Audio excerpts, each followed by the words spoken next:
L'insuffisance rénale aiguë se définit par une diminution rapide du débit de filtration glomérulaire qui se traduit par une augmentation rapide en quelques heures ou en quelques jours de la créatinémie, entraînant un syndrome de rétention azotée.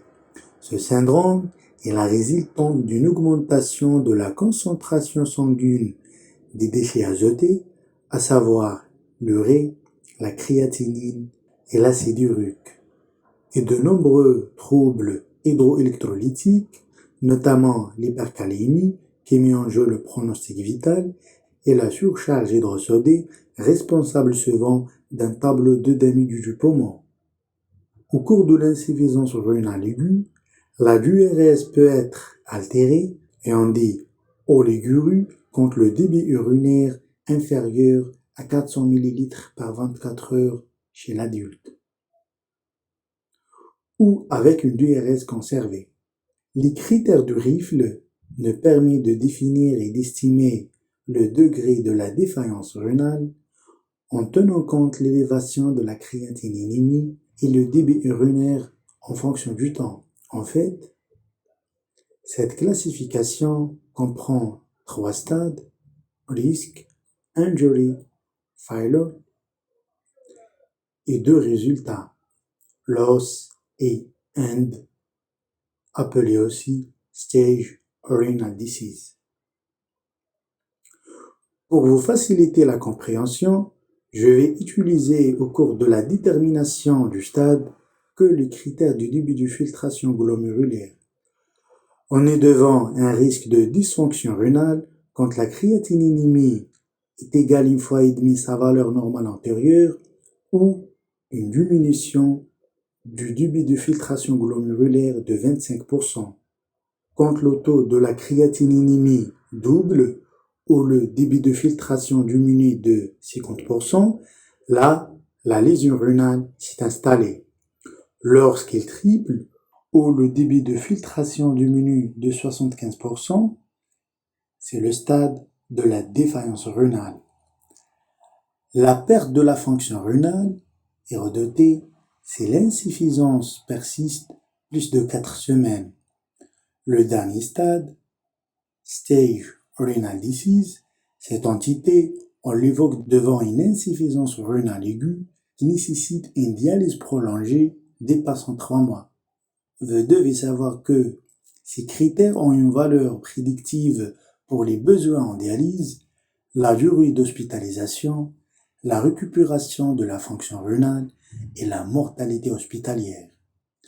J'attire aussi votre attention que le taux sérique de la créatinémie prédit la mortalité avec plus de précision que le volume de production d'urine. Comment affirmer le caractère aigu d'une insuffisance rénale?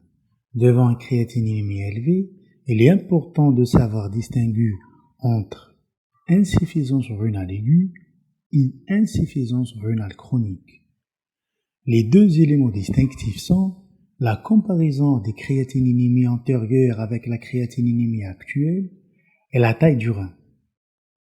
L'examen clé pour préciser la taille du rein, c'est l'échographie rénale qui objective une taille du rein diminuée inférieure à 10 cm et cela en faveur d'une insuffisance rénale chronique.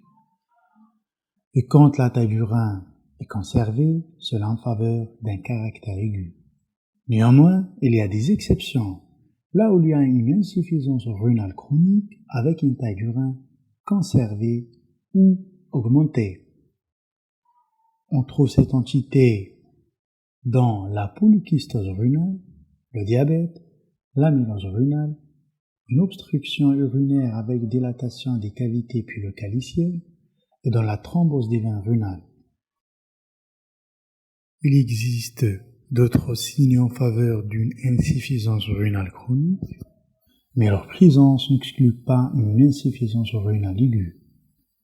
On a l'hypocalcémie par un déficit en alpha-hydroxylase synthétisé par la suite tubulaire proximale. C'est une enzyme clé dans la transformation de la vitamine D inactive en forme active appelée calcitriol qui stimule l'absorption intestinale du calcium et aussi potentialise l'effet de la parathormone dans la réabsorption rénale du calcium. L'anémie normocytaire normochrome à origine négative par un défaut de synthèse de l'érythropoïétine. Les signes d'hypertension artérielle chronique font d'eux, et bien entendu, la présence des symptômes d'urémie chronique depuis plusieurs mois qui se manifestent principalement par l'asthénie, la nocturie et les crampes musculaires. On va voir ensemble les mécanismes physiopathologiques des différents types d'insuffisance rénale aiguë. Au début, pour bien vous faciliter la compréhension, je voulais jeter un coup d'œil sur la physiologie de la filtration glomérulaire. En fait, le débit de filtration glomérulaire dépend de plusieurs paramètres physiques. Il est simplifié par la formule suivante. Le DFG est égal au produit de la pression d'ultrafiltration et le coefficient de filtration. La pression d'ultrafiltration, c'est la différence entre le gradient de pression hydrostatique et le gradient de pression oncotique au niveau du capillaire glomérulaire. Il faut savoir que le gradient de pression hydrostatique est égal à la différence entre la pression hydrostatique au niveau du capillaire glomérulaire et la pression hydrostatique au niveau de la chambre urinaire. Ce gradient est égal à environ 35 mm de mercure.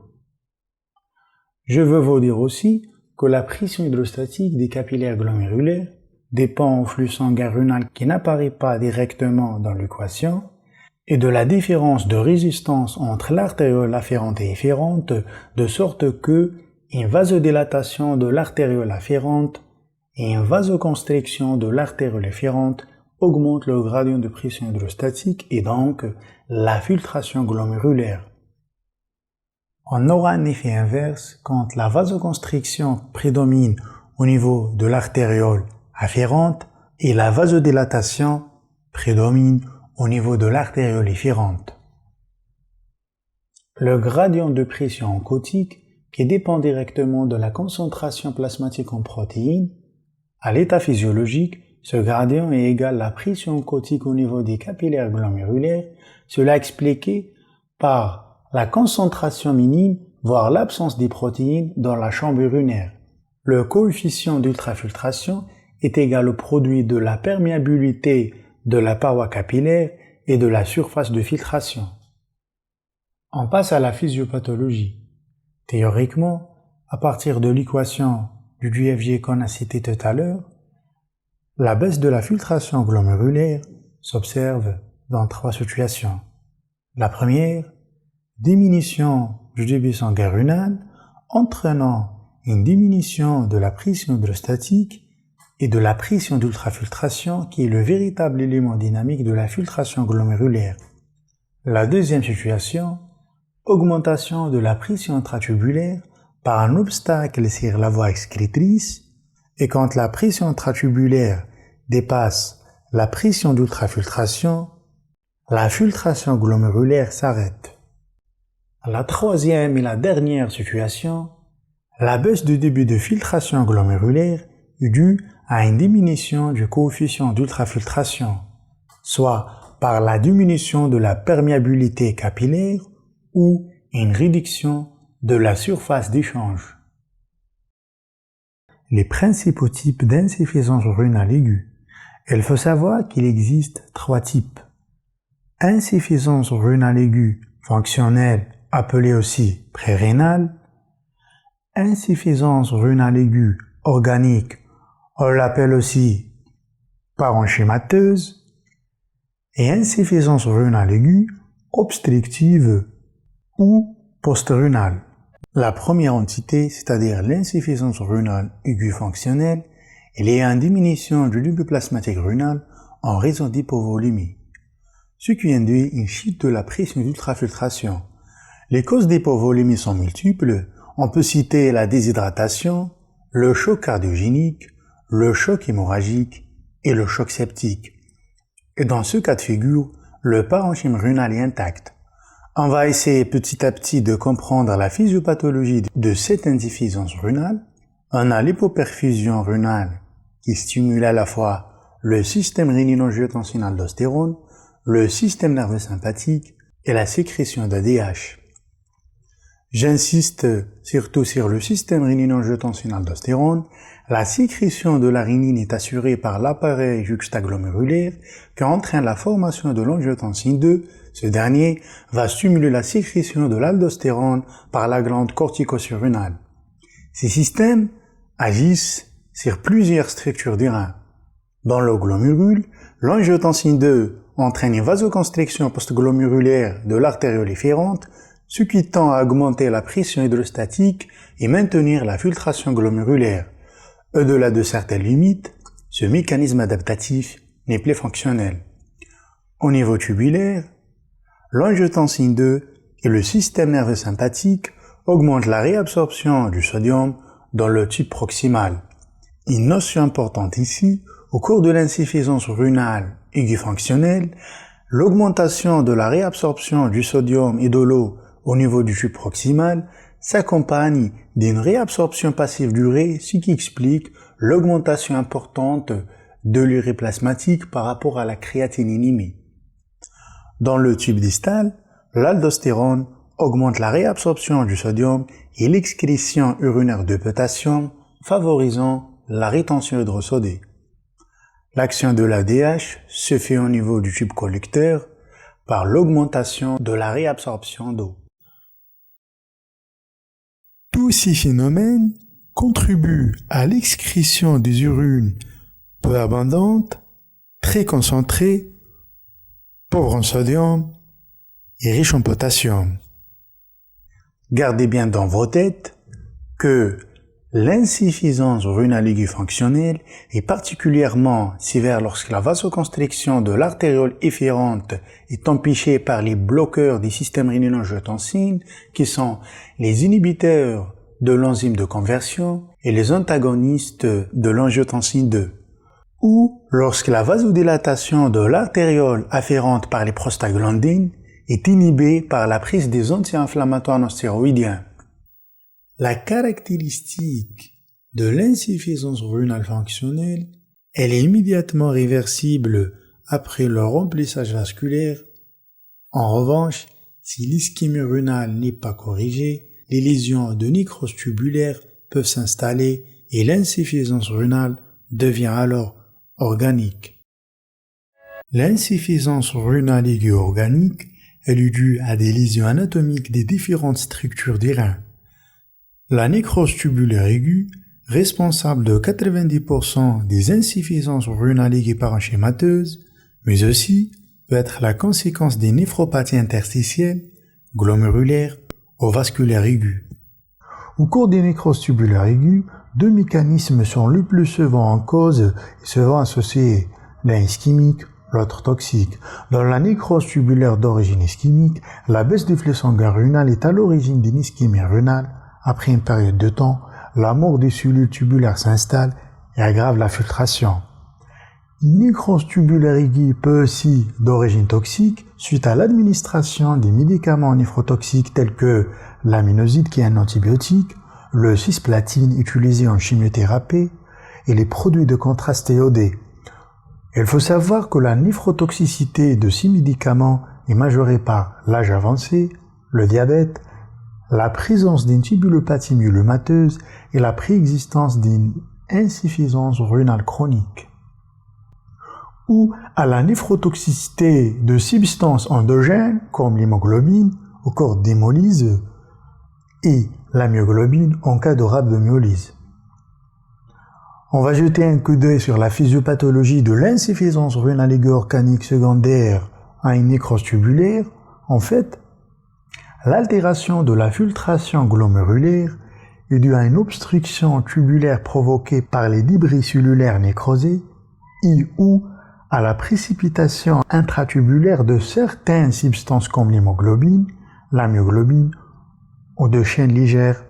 C'est ce qu'on voit au cours de myelomes multiples.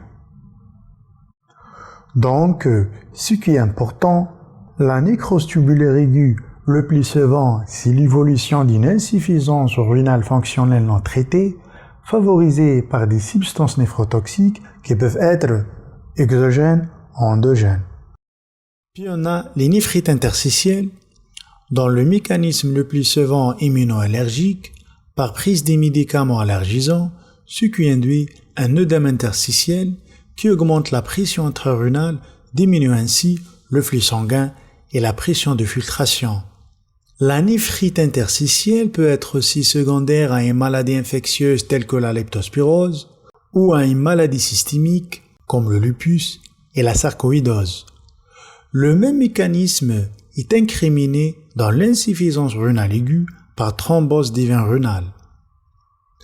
Dans l'insuffisance rénale aiguë d'origine vasculaire, et en particulier au cours des microangiopathies thrombotiques, et dans l'insuffisance rénale aiguë d'origine glomérulaire, c'est ce qu'on appelle les glomérulonéphrite, la baisse des débits de filtration glomérulaire est due à une baisse du coefficient de filtration par diminution de la perméabilité membranaire et de la surface de filtration. Pour différencier entre insuffisance rénale aiguë fonctionnelle et nécrose tubulaire aiguë, on se base sur des indices plasmatiques et urinaires. Dans cette vidéo, je vais vous citer que les indices les plus importants et les plus faciles à comprendre. Dans l'insuffisance rénale aiguë d'origine fonctionnelle, il y aura une augmentation de la réabsorption de sodium et l'excrétion urinaire de potassium accompagnée d'une réabsorption accrue de l'urée. Tandis que dans la nécrose tubulaire aiguë, on aura un effet inverse. Ce phénomène est expliqué par la nécrose des cellules tubulaires et donc la perte de la capacité de la réabsorption. La concentration de sodium est inférieure à 20 mmol par litre dans l'insuffisance rénale fonctionnelle, tandis qu'elle est supérieure à 40 mmol par litre dans la nécrose tubulaire aiguë. Puis, on a la fraction de l'excrétion de sodium qui est inférieure à 1% quand l'origine est fonctionnelle et supérieure à 2% dans la nécrose tubulaire aiguë. On passe à la fraction de l'excrétion de l'urée qui est inférieure à 35% dans l'IRA fonctionnelle et supérieure à 40% dans la nécrose tubulaire. Le quatrième indice qui est très important, c'est le rapport de sodium-potassium qui est toujours inférieur à 1 dans l'insuffisance rénale aiguë fonctionnelle et supérieur à 2 quand on est devant une nécrose tubulaire. Le dernier paramètre, c'est le rapport de l'osmolalité urinaire sur l'osmolalité plasmatique qui est supérieur à 2 dans l'insuffisance rénale fonctionnelle et dans la nécrose tubulaire aiguë, ce rapport est inférieur à 2. L'insuffisance rénale aiguë obstructive, elle est due à un obstacle bilatéral sur les voies excrétrices. La pression augmente dans la chambre urinaire jusqu'à atteindre un niveau de pression égal à la pression des capillaires glomérulaires, et cela annule la filtration glomérulaire. Il existe plusieurs causes d'obstruction. À titre d'exemple, je cite les lithiases urinaires, les pathologies tumorales telles que l'adénome de la prostate, le cancer de la prostate, le cancer du col utérin ainsi que le cancer colorectal par envahissement locorégional, le signe morphologique qui est pratiquement constant dans l'origine obstructive, c'est la dilatation bilatérale des cavités pulo-calicielles objectivée à l'échographie rénale. On a déjà parlé sur les désordres métaboliques éventuels provoqués par l'insuffisance rénale aiguë et dans la plupart des cas, la dialyse d'urgence s'impose. Et donc, tout simplement, la dialyse est indiquée pour prévenir ou traiter les complications métaboliques et viscérales secondaires à la défaillance de la fonction rénale. On a en première intention l'hypercalémie quand la calémie est supérieure à 6,5 mmol par litre, ou quel que soit le taux, s'il existe des signes électrocardiographiques. L'hypercalémie doit être recherchée en urgence car elle peut mettre en jeu le pronostic vital. C'est essentiellement la conséquence de l'arrêt de l'excrétion rénale du potassium. Elle est plus précoce et marquée dans les insuffisances rénales aiguës oliguriques que dans les formes non oliguriques. D'autres facteurs peuvent contribuer à la survenue et l'aggravation de l'hypercalémie, à savoir l'hémolyse, la rhabdomyolyse et un syndrome de lyse tumorale, par libération de potassium intracellulaire. La deuxième indication, on a la surcharge hydrosodée qui peut se manifester par un œdème aigu du poumon avec ou un tableau d'Anasac qui ne répondent pas au traitement diurétique à forte dose. La deuxième manifestation du syndrome, ou plutôt de la surcharge hydrosodée, c'est l'hypertension artérielle sévère résistante. La troisième indication, c'est l'acidose métabolique quand le pH sanguin inférieur à 7,15 ou un taux de bicarbonate inférieur à 10 mmol par litre.